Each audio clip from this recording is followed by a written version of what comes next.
అందరికీ నమస్కారం. కావలి పురపాలక సంఘ పరిధిలోని ఇంటి పన్నులు, నీటి కుళాయి పన్నులు వసూల కార్యక్రమము ముమ్మరంగా కొనసాగుతుంది.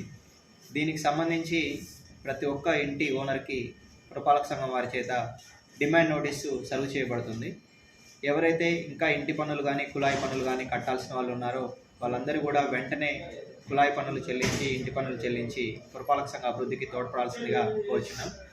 మీ పన్నులో కానీ మీకు దాంట్లో ఏమైనా ఎక్కువ తక్కువలని అనిపించినట్లయితే మీరు మా కార్యాలయ ఆర్ఐని కానీ ఆర్ఓ కానీ సంప్రదించి ఆ ప్రాబ్లంని సరిదిద్దుకోవచ్చు. ఆ ప్రాబ్లంను సరిచేయడానికి మేము అందరం కూడా సిద్ధంగా ఉన్నాం. కానీ ప్రతి ఒక్కరు కూడా తప్పనిసరిగా పన్నులు చెల్లించి పురపాలక సంఘ అభివృద్ధికి తోడ్పడాల్సిందిగా కోరుచున్నాం.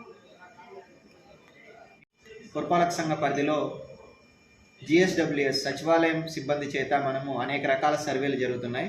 వీటిలో ముఖ్యంగా missing children, missing citizen survey జరుగుతుంది. చాలామంది స్కూల్ పిల్లలు వివిధ స్కూళ్ళలో, పురపాలక సంఘ పరిధిలో వివిధ స్కూళ్ళలో చదువుతూ వాళ్ళు సచివాలయాల్లో నమోదు కాలేదు.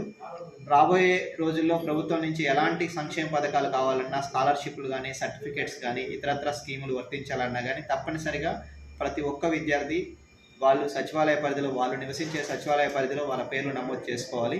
అలా నమోదు చేసుకున్న విద్యార్థులకే ప్రభుత్వం నుంచి అందే సంక్షేమ పథకాలన్నీ వర్తిస్తాయి. కాబట్టి ప్రజలందరూ కూడా ఈ విషయాన్ని గమనించి తప్పనిసరిగా నమోదు చేసుకోవాల్సిందిగా కోరుచున్నాం. అలానే పట్టణంలోని వ్యాపారస్తులకు, చిరు వ్యాపారస్తులకు, ఇతరత్ర వాళ్ళందరికీ కూడా ప్రభుత్వం నుంచి అందజేయబడే లోన్లు, సబ్సిడీ లోన్లు ఇవ్వడానికి MSME సర్వే కూడా సచివాలయ సిబ్బంది ద్వారా చేయబడుతుంది. కాబట్టి వ్యాపారస్తులందరూ కూడా ప్రభుత్వం నుంచి అందే సంక్షేమ పథకాలని కానీ, ఇతరత్ర సబ్సిడీలు అందుకోవడానికి MSME సర్వేలో విధిగా మీ పేరు నమోదు చేయించుకోవాలి. కాబట్టి తప్పనిసరిగా వ్యాపారస్తులందరూ కూడా ఈ కార్యక్రమానికి సహకరించవలసిందిగా కోరుచున్నాం.